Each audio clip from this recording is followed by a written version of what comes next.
welcome to Gaming Insight with me, Steve Saylor. This is the podcast where every week I talk about the biggest news story of the week, and I usually have a guest with me to talk about it for about 30-ish minutes. This week actually is a little bit different for guest-wise. I was actually able to sit down at PAX East 2024 with the folks at Illfonic and the Kyoto brothers for a brand new game coming out in June called Klowns from Outer Space. I was able to sit down with the creators of the movie and also of the game that movie is based on. Well, no, wait. How does that work? The game that the movie is based on. Wait, the movie that the game. Yes. Well, I don't know. Anyway, you know. All right, we're starting off with a bang. So I'm actually going to be able to play that interview for you. It is audio only, so for those who are listening on podcast services around the globe, you'll be totally fine. But for those watching on YouTube, unfortunately, I don't have a video for that. But you're going to have me basically talking about my impressions of the game and also a little bit of accessibility stuff before we get into that. But before we get into even all of that, I want to thank you for supporting me at patreon.com/Steve Saylor. If you haven't supported me over there, basically what you can be able to get is this episode basically an early access to this podcast a day early. You can also be able to get a daily audio and video show from me where I talk about the latest gaming news and accessibility news and updates about my life of the day. That's an exclusive podcast for those who are subscribing to me on Patreon. And for those who support me, thank you so very much. But for those who have not, you can be able to check out patreon.com/Steve Saylor. And I appreciate your support. All right, so let's talk Klowns from Outer Space. This is actually based off of the movie back in, several decades ago. It is a very campy kind of horror vibe, but it basically, I don't want to say it sort of started the current sort of, issue with clowns being scary, because that, I think that kind of goes to Pennywise and Stephen King, but the Kyoto brothers didn't help at all with that, and I remember seeing clips of that of the movie as a kid, and you'll hear me talk about it in the interview with the Kyoto brothers. But I want to be able to at least talk about the game that the game that the movie. Wait, no. I can't talk today. The movie that this game is the game that this movie's the game that's based on the movie. There we go. So you can actually be able to, if you are a fan of Illfonic games, you probably know that, basically it is an asymmetrical multiplayer game. That's also hard to say. If you've played their Predator game or Ghostbusters game, you pretty much know exactly what to go in and expect. You can be able to play as either a clown or as a victim. And as a clown, basically you are similar to like the Ghost or the Predator in the previous games. You're going and trying to be able to take out and kill as many humans as possible, whereas the victims are basically just tasked with, they have to try to be able to escape. And there are many ways for both to succeed and not succeed in multiple different forms. I played as a clown when I played it at PAX East. I played with a bunch of random people who were going to PAX East and, gave that demo a try. I mean, Clowns won. I wish I could say that I had any contribution to that. I think I had like maybe one kill and one capture. So I'll take that as a bonus. But as far as gameplay wise, if you love those games, the Predator and Ghostbusters, I think you're going to love this. It definitely has that Illfonic magic of they know how to be able to create these kind of games, and they know how to be able to give reverence to the properties that they are creating these games for. They understand the style and the format of what these properties are, and they also have a love for it. So it's really cool to be able to see, even like they can, have big, huge franchises like Predator and Ghostbusters, but they can also jump into like these smaller kind of cult classics and draw some new inspiration from that.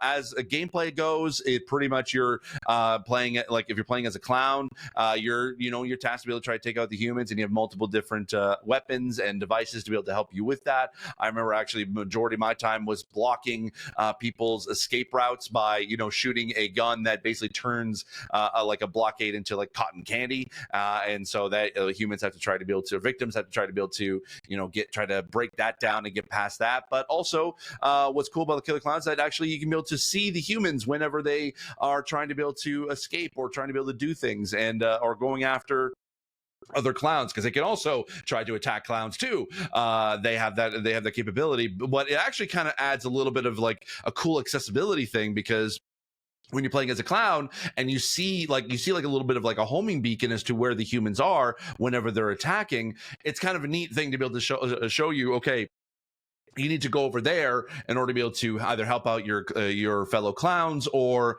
you know, take the humans out. And I actually was able to do that a lot. I think that's probably why I was able to get that one kill that I did, was because of, oh, I see humans over there. I need to be able to go and take them out. And honestly, talking about the accessibility, there's not a heck of a lot, and there wasn't anything I was able to check out. I wasn't able to check out the settings or learn more about what the accessibility is in the game. That is something that I did talk to the developers about, and that's something that I will hopefully be able to hear more of in the future, closer to launch.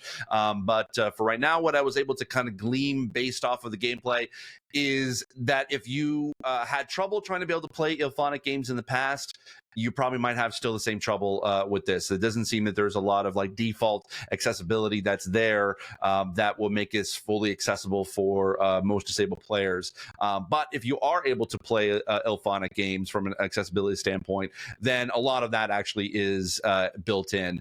Even though I wasn't able to see any of the specific accessibility settings, I do know that Illfonic is very good at being able to add accessibility as they go. I know that the original launch of Ghostbusters didn't have a lot of accessibility, but they were able to add that into future updates. So as long as, you know, there's more future updates coming to Killer Klowns, I think then that actually is something that would be worthwhile to keep an eye out for disabled players. It looked like that there was able to at least remap controls. I think that's kind of been a staple for Illfonic. So for those that are disabled or motorly disabled, you should be able to play those. But I will say that the HUD and UI wasn't necessarily the greatest at default. It was kind of harder for me to be able to see. The contrast was not super great because this might have been just more specifically the map that I was in, but we were in a circus map that was dark, and it was kind of hard for me to be able to see. Like I said, if it wasn't for those homing beacons for humans, I would not have been able to see where I needed to go to take folks out.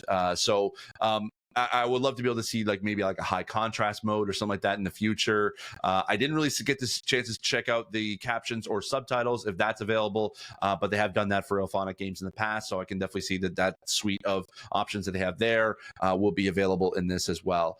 So not a heck of a lot of accessibility I can be able to see, but hopefully we'll be able to know more about that in the future, closer to launch, which is in June. So without any further ado, why don't I jump into the interview, because I really enjoyed talking to the Kyoto brothers in regards to their making the movie, and then, you know, the partnering up with Illfonic to be able to make this game. I will say that Illfonic wasn't the original developers of the game. They're the ones who sort of like are taking it and kind of making it as part of their their studio. So they did take over for a previous studio that was working on it. But either way, definitely I hope you enjoy this interview and sort of the insight into turning a movie into a video game. I really did appreciate that. Anyway, that's it for me. I'll end the episode here and then jump right into the interview. But I want to thank you so much for listening and watching. And if you want to be able to, once again, support me on Patreon, patreon.com/Steve Saylor, and share this, this podcast with your friends or people online, because I'd like to be able to get more folks to be able to jump into this cool show that I've been doing for the past couple weeks now. So thank you so much, and I'll see you in the next episode. Take care and enjoy this interview about Killer Klowns from Outer Space. So I just kind of want to go around and just introduce yourselves, and we'll get this started. I'm Jordan Matheson, the design director at Illfonic. Hi, I'm Charlie Kyoto, production designer on Killer Klowns from Outer Space. Fantastic. And then you guys? Edward Kyoto. I was a producer on the original movie Killer Klowns from Outer Space. And I'm Stephen Kyoto, the director, and actually co-writer. All three of us co-wrote the script. Fantastic. Okay, so I want to start with you guys first, because it's like, I have seen clips of Killer Klowns from Outer Space as a kid because it terrified the hell out of me. My dad was like into like a lot of it, like 80s horror and stuff like that. So it was like, that was kind of one of those movies that I watched, but then I was like, I can't watch the rest of this. But I do want to ask, of course, like having like what an amazing premise. Of course, like having basic aliens, clowns, and I don't want to say that you all started the scary clowns craze that we all now are afraid of clowns, but congratulations. But I wanted to know sort of like where did this crazy concept come from when you guys were making it? Well, actually, it started with me. One day I was just trying to imagine what was the most frightening thing I could think of. And for me, it was driving down a lonely mountain road at night, and a car passes by, and I look to see the driver, and a clown is looking at me. And the clown being where it shouldn't be, to me, was really scary. Okay. But, clown movies had been done before. Sure. We said, well, how can we do it different? Right. So let's, not guys in makeup. And that was the thing, we jump off of that. Put a little spin on it, that they're not guys in costumes. Yeah. So what if that clown that pulled up alongside of you wasn't in a car? It was floating in space. I absolutely love that. That's killer clowns from outer space. Actually, it was really the kind of movie that we wanted to see ourselves. Was filled with all the 50s and 60s sci-fi that we watched as kids. Okay. So it really was an homage to all of that stuff that And then once you land on a title, Killer Clowns from Outer Space, it kind of writes I was about to itself. say it writes itself for sure. We wanted to make them monsters. We are monster fans, the term from beyond space, the creature. Another one. Yeah. So guys in makeup weren't scary enough. It had to be a monster. So we made a monster. I love that. It kind of had like I remember as a kid, like 'cause of course again, kind of growing up with it, sort of the horror, I was very much interested in. So they did the Universal monsters, and it kind of had that. Like the Killer Clowns had that sort of vibe to it when I watched it. Was that sort of an inspiration when you were sort of writing it, like, or at least one of? And the thing is, it didn't have to be animation. It was guys in suits. So we could put men in suits that monster suits. But that was it. I think it was not a direct relationship to the movie, but it was the inspiration that we watched as kids. Sure. And then one of our favorites is Abbott and Costello Meet Frankenstein. So the oh my God, that's such a I love that movie so damn much. And oh, that's plus cool. Looney Tunes. Yeah. Oh yeah. Yeah. And funny you mentioned that, possibly responsible for clown phobias today. There had been bad clowns in previous movies, but they were typically people in makeup running from a past. Greatest Show on Earth, Jimmy Stewart. Right, a yeah. doctor who, was running away from the law. Sure. And so it was that sort of thing. So we just took it to the next level. Stephen King's Pennywise existed before our movie. I was about to ask, I couldn't remember the timeline of whether was Pennywise an inspiration. But the miniseries came out after Killer Clowns. Oh, okay. So That's yeah, cool. we were kind of the first one to put evil clowns on film. Yeah, I think Stephen King's is a demonic, evil thing. Ours is from outer space. They're alien. Yeah, of course. Yeah, why not? That makes total sense. So I do know, like, you guys have basically been, like, you were touring around the movie, I think, and it like kind of like almost like in a cult following where people go and watch it in theaters, correct? Like, how long have you been doing that for?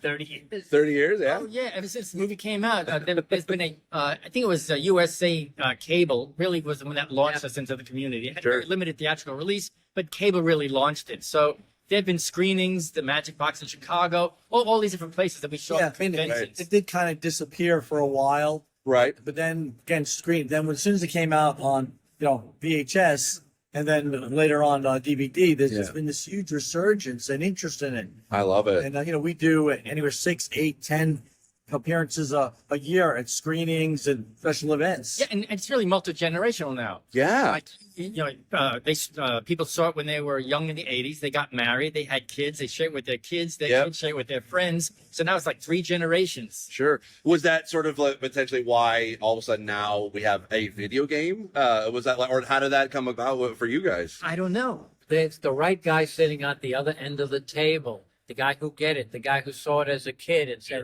I love this movie. Then he gets into a position where he's the yes guy and says, yes, I want it. I think that's it. We had toyed and flirted with gaming companies over the years. Right. But, about 2 years ago, we got a call saying that the game had been licensed and the game developers want to talk to us about, coming on board as executive producers. Oh, so, that's great. Started working with Terrorvision, then Illfonic. Have done an amazing job translating our movie into a kick-ass an immensely enjoyable video game. They tried to kind of conjure up the 80s vibe from the original movie. Yes. Stated too much. So like we're in the 80s and it feels like the movie. So I think the cult fans of the film, I think, will gravitate to the game. I'm wondering how the game community is going to do it. Hopefully that they'll be engaged as well as. Honestly, like as a fan of Illfonic, like knowing like the playing their Predator, playing Ghostbusters, like it just seems like it fits in the wheelhouse of what they do. So actually, I want to bring you into this. Like, how did this come across your plate and be like, oh yes, no, this totally works with our Illfonic kind of like format and magic? Yeah, I mean, it's just one of those things where you come across it and, from the side, TerraVision had done such a great job putting the initial game together and kind of getting it in place. Like, the art was just incredible, and just seeing the clowns, like, it goes right back to the feeling that you guys are describing that, you wanted to get audiences to feel, and feeling that in that moment, just immediately it sunk in with everything that we've been doing in the asymmetrical gaming space to be able to kind of create this new experience that kind of taps into the existing, types of games we've been doing, but then kind of pushing a little farther and really leveraging the cool, fun, wacky horror that has been just, enjoyed through generations. Like it's just incredible to be able to do that. It's funny that we got just like maybe like a small initial trepidation, like, oh my God. But then when we got on the phone with them, did our video conferences, like we found out they were huge fans of the movie. They studied the movie frame by frame. The images that they were working, they showed us like instantly, no, we're in really good hands. They got it. And then the gameplay, it's funny when we go to shows and do appearances, we talk to people. People are always coming up to me, if you guys ever get to do more with clowns, I want to be in the movie. I want to be a clown. And even more than that, people being clowns, I want to be a victim. I want to be a cocoon. Yeah, that is what this game is about. Totally. No, the biggest fear was that someone would do it badly. Of course, Make crappy clowns. Sure. And we'd be, like shaking our heads and crying about it. We are thrilled to death at the visualization. It took it to the next level. Yeah, it doesn't have the same kind of popularity as the Ghostbusters, some of the big titles, but I think there's a niche. And I think the people in power got that, and I think it's going to work out really well. I think so too. I mean, like, with a pedigree like Illfonic already, like establishing themselves as like sort of the asymmetrical multiplayer, like basically they are the studio for it, and it just like makes it like I played already, so I played as a clown. I couldn't bring myself to be able to play as a victim because I'm like that would have been way too scary. But it is. But it was like it was like jumping into that. I'm like, oh, okay, yeah, I think I might be like. This might be my thing right from here on out because I love it's like it has that Illfonic look, but it also still has that look that I remember as a kid, like watching the at least a little bit of the movie, and it kind of brings a little bit of that.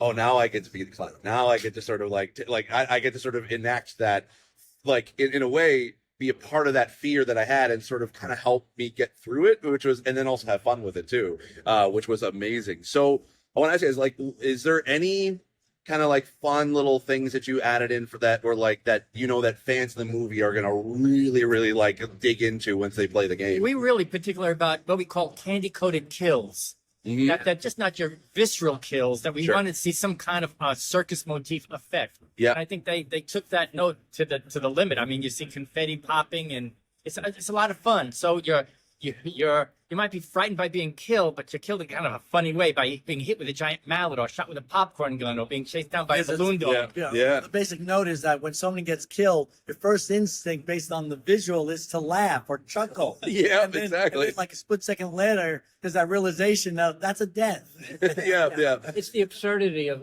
the killing that makes it original and fun. That we wanted to do just something different with it. Like anyone, we could smash somebody in the head with a hammer, but how do we make it funny? We wanted to put a little spin on it. It's really interesting about the game. You sit in the theater and you watch the film, you can watch the clowns killing people. Sure. The game, you're in the movie and you're in fear of your life being chased. And if you've ever been cocooned from behind, I have many times. And the other thing is just the scope. We were a low budget movie shooting at night in Santa Cruz. Sure, yeah. So now they expanded the world and the visual dynamics, the lighting, the interactive lighting. Yeah. Just we wish the movie looked this good. For sure. Actually, the game is much scarier than the movie. I was just saying, like, it had that little fear to it. Like, I think of, like, I'm afraid to go jump into Victim. I know I'm probably going to at some point, but it's like, it has that, I feel like that it's like it's a different vibe. Like, essentially, because playing Illfonic, like, you play as a Ghostbuster or as a ghost, or you play as, like, a soldier or up against a predator. Like, there definitely is that sort of different vibe as you do play. Even though I've only played Clown so far, I'm like, I am curious to see what the Victim experience is like.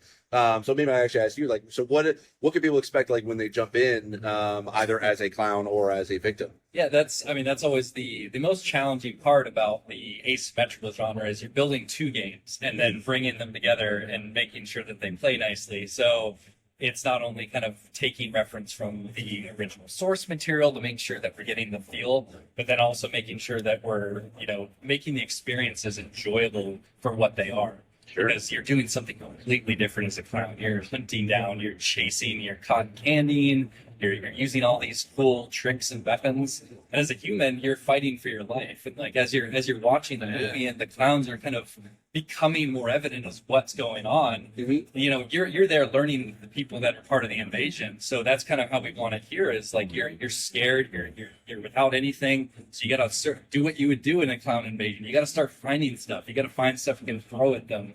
Stuff you can hit them with, and you want to always go for the nose. So it completely turns that something you have fun as a clown is just all right, just going out, having those absurd moments. Whereas the human, it's terrifying because like one wrong step, the clown hears you or sees you, or they have their balloon dog out to find you, and then that could be it unless you make the right decision. So it's very down to what you're finding and how you want to get out of the map. I love that. Visually, Illfonics have raised the bar. If we want to do a sequel, we know what we have. I was going to ask about that. Is this like, spark something that potentially might be a sequel on the horizon? Oh, well, we're always hoping. I think we've been hoping for one for 36 years. Pitching. But I think the game's success will put it over the top. I think it'll prove to those in power that it's not just a cult film, that it is really a pop culture phenomenon. Yeah, well, nothing is officially happening, but there are a lot of eyeballs on this game in terms of how well it's going to do. Okay. Any plans on on launch, having a big huge screening for folks, or is that kind of? No, it's a great idea. It's always the game plan. Yeah. Okay. We would hope. Okay. The thing about Killer Clowns is it's multi-generational. Yeah. It's something for all ages. 2-year-olds are theming their birthday parties. Great-grandparents are buying the merchandise and the T-shirts and the toys for themselves and their children. It's a phenomenon that young and old can enjoy. Killer Clowns from outer space. It's a concept. Killer Clowns from outer space is a world, a whole universe of things ready to be tapped by any medium. Yeah, and it's so wacky. Again, there's too much nastiness going on in the world. Killer Clowns sort of, it's make believe. You can have fun with it. And not be you can, in the moment you're afraid, but the concept is not terrifying. And unpleasant. Sure. Now, I know that there are folks that try to they compare films to video games, and that there is definitely a narrative sort of focus in that. As filmmakers, now jumping into the video game world, is this something that you may want to be able to jump into even further and have maybe future games written by you guys or produced by you guys? Absolutely. One of the paradigms Jordan was talking about, again, it's not the movie, it's not the narrative form. And even you had mentioned it, today clowns aren't looked like that. You don't approach a clown today like we did in 1987, 88 when the movie came out. Part of the conceit was that from a distance, you see these clowns doing something fun and you're lured in. Sure. You willingly give your kid over to a clown. That's the bait and switch of it. Yeah. And then when you're that close, you realize these clowns aren't regular clowns. And then it's too late. You're in the clown clutches. Sure. That universe doesn't exist We anymore. ruined that. But the gaming has to do it in a certain way. Right. The world knows that the clowns are going to kill you, and you have to run away from the clowns. In our movie, we want to continue the mystery of it. The world at large doesn't know that clowns. So to continue, you know, on a TV series or a sequel, you have to maintain the fact that, you know, that clowns are just doing their thing. If everybody knows clowns are killing people, it ruins their fun. Yeah, but in the game world, it's not that narrative with background story with course, characters. right. It really is the suspenseful scene. Yeah. Building up suspense and anxiety, Yeah. and the action climax. So Yeah. you're there at those two with the high points of any motion picture. So depending on your Climax. depending on your perspective, you're either in pursuit of the clown, you're going to kill them before they kill you, or you're trying to get the hell out of the game. Yeah, the game is about Act 3. Mike and Debbie know that the clowns are trying. They have to save Debbie, and they have to stay away from the clowns. Yeah. They're the only core group that know. Nobody else knows. Yeah, And I mean, that's what's fun. I'm just dying. I can't wait till we get to explore introducing a real clown or a mime into this place. So kind of like I have two questions left, but the one I want to ask is that so as you know, like you have this game out, then basically it's going to be coming out June 4th, and people are going to be able to jump in and play it. During this whole process of creating this, being a part of creating this game, is there something that from the video game world that maybe has inspired your creativity in either filmmaking or in other avenues as well? Well, it's an interesting question because we're not gamers ourselves. Sure. So we don't really bring that in as an inspiration. So no, I unfortunately, Yeah. what the scope, what I like about the games, bringing scope to, there's some production, some ideas that we've got that are just so big, nobody's going to pay for them. But I think in the game world, I think we'd be able to explore those multi-universes and characters and go underwater, go in outer space, all in a game. And I think that's something that excites me about the game world. Yeah, I mean, again, in the expansion required for the game in terms of variety of weapons and those sorts of things, that's exciting because there was a great opportunity to expand the arsenal. Sure. And Yeah, I mean, our film was a low-budget film, so we had ideas even back then that we couldn't afford. Right. We have fans that are adamant about we want you to keep the effects practical and stuff. So we have guys in suits. Guys in suits are limited. They move around. We kept them moving slow and stuff. They can't do backflips and stuff. That's what CG is for. What Illfonic has done is put that other dynamic in. They can do backflips. They can do stuff. They can run faster than our clowns could run because they would fall down in those shoes. We didn't have stuntmen. We had local extras. I love that. Oh my gosh. All right. So last question I have, very important one. When you're jumping into the game, who are you playing? Are you playing a victim or are you playing as a clown? I've played both. Clowns are fun. Okay. Clowns are really fun. They're powerful and they're like mad dogs. Okay. How about you? actually, having played both now, I prefer playing as a clown only because I'm so bad as a human and the stress level. Honestly, that's my vibe too. I prefer to be a clown. I've been practicing against bots, and I'm really good. 2 minutes, 35 seconds. I was in a fucking cocoon. The thing about it is, I don't know how to do it yet, so I'm not good enough at it, and it's just surviving is the stressful thing. Yeah. Being a clown is the fun thing, but you guys made it so complicated but fun to figure out, how to speed up and run, how to grab a cocoon, how to throw it over your shoulder. It's all like, I don't know how you do it with math, Yeah. but it's amazing. But, just getting on board, the amount of things that can be done with these little controls is amazing to me. It's beyond my scope of anything. It's a very remarkable game. It's a great. I'm amazed. I think. Love it. All right. So how about you, clown or victim? I love both sides. It depends on how I feel. They give such different emotion. Don't play favorites with me. You're like favorite child here. I like playing human a lot.